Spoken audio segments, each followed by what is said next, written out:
Well, good evening, this is Hound Dog Steve coming to you on the 22nd of February. And good evening and a very warm welcome to all of you. And thank you so much for letting me into your living room or offices or wherever you may be sitting and watching this video and joining the conversation. I don't know if you ever scroll down some of the comments, but they are actually incredible. Okay, so what we're going to talk about this evening is Brexit again. And it's looking like there is a possibility that Theresa May is going to ask for a 3-month or a 90-day extension on the March 29th vote, March 29th deadline to leave the EU. And it's going to be quite interesting to see how this works out, because there is a great deal of dissension going on within each of the major parties, the Labour and the Conservative, and so there are these rebel groups. Now, this is not all over Brexit, but it could have an influence on the situation. So you have within the Conservatives the Remainers and the Brexiteers. Now, the Brexiteers have threatened to leave if we don't have a no-deal Brexit on the 29th of March. Senior Conservative members of Parliament will be moving over to the UKIP party to fight against Theresa May. And of course the Remainers are plotting to make that vote fail and to force Theresa May to have a clause put in there that we either have a deal or we don't leave. So that's one side of the aisle. On the other side of the aisle, there is dissension over Jeremy Corbyn. And of course, Jeremy Corbyn has flip-flopped quite a bit on the Brexit deal. He doesn't seem to know which side he agrees with. But in the meantime, he is undergoing a mini revolt against members who are upset at his anti-Semitic stance. And so one MP went as far as to call it a cult, that the Labour Party had become a cult in England. So this is pretty serious stuff. I think there's been 8 MPs have gone as independents, and they may well end up flipping to a UKIP kind of situation, because although UKIP is thought of as a far-right party, it is actually probably more centrist. It is more like a classical liberal party than anything else. It's more a common sense kind of party as far as I've seen. And of course, unfortunately, in today's world of trolling and spinning, if you happen to mention anything about sensible immigration quotas, all of a sudden you are labelled as prejudiced and anti-immigrant and so on and so forth. And so, all of a sudden, it's very easy to find yourself mired in a situation created by a Twitter fest or something like that. But these internal divisions really strike at the heart of the problem. And the problem is that so many of these decisions that have to be made, the negotiating team for Brexit, once a vote was held, okay, the Brexiteers won. That deal could have been negotiated in 2 months. There was nothing complicated about it. If both parties had put the best foot forward and had negotiated for the best outcome for all, that's the important thing. The people who have to live on the street with the solution, not the people who make the decision. Most of those people are insulated against the results or the catastrophes that their decisions make. They can kind of step back and go, oh, well, yeah, that didn't go so well, did it? But it's you and I that have to suffer the consequences. We have to pay the price for poor decision making at the top. And so this fumbling and mumbling and arguing and people forming plots and subgroups and so on and so forth, this should not be necessary. And as long as this carries on, we are never going to have any kind of resolve to any of the problems that we have, because we can't seem to negotiate our way to a successful solution. I think that the answer has to be somewhat political.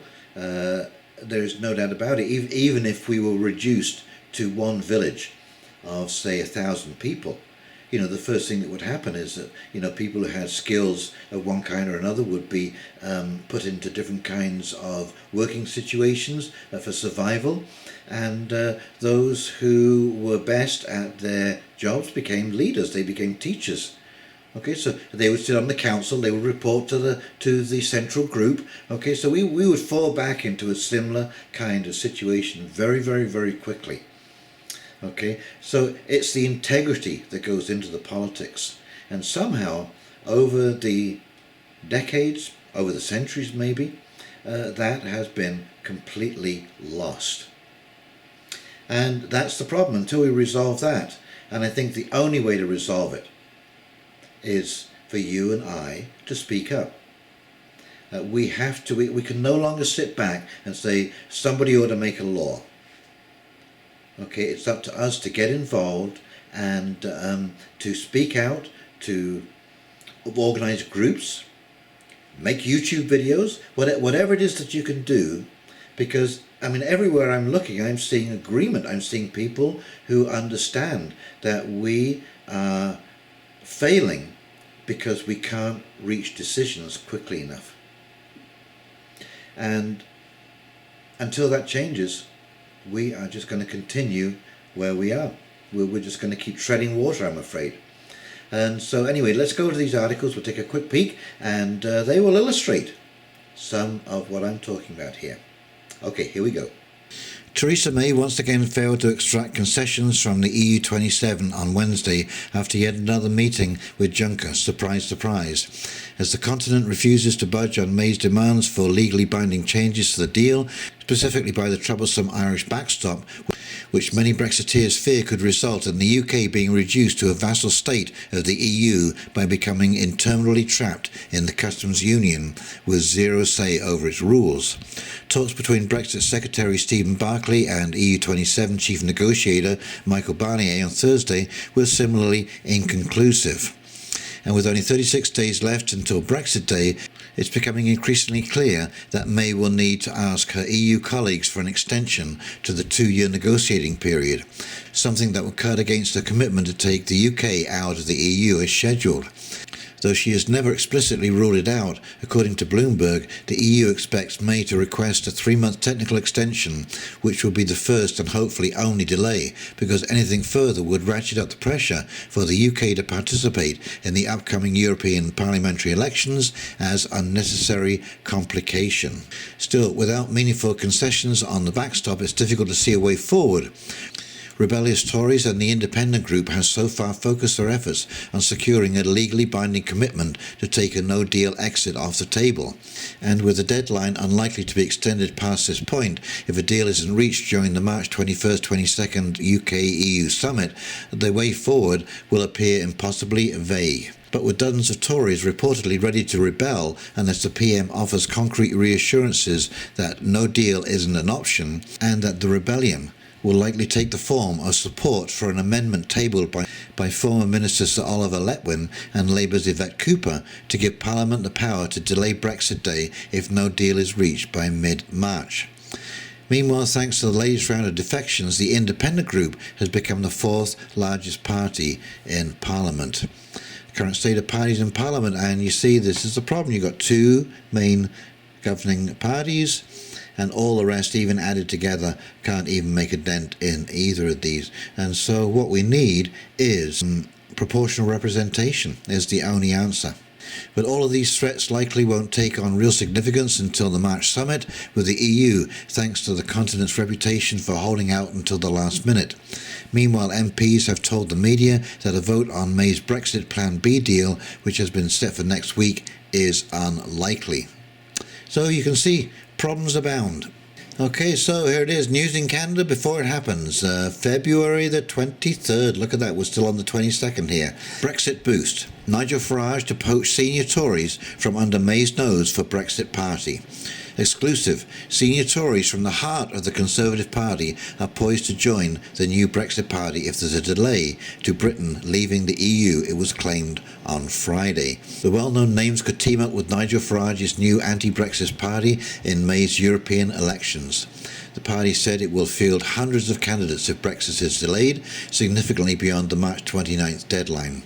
Leader Kathleen Blakelock said she's waiting on the outcome of a crunch parliamentary vote on Theresa May's deal. Labour Party news. Will the Labour Party split? What will happen if Jeremy Corbyn stays? The Labour Party has been rocked by 8 resignations from MPs in just 2 days. It is now in danger of splitting. And what will happen if leader Jeremy Corbyn stays?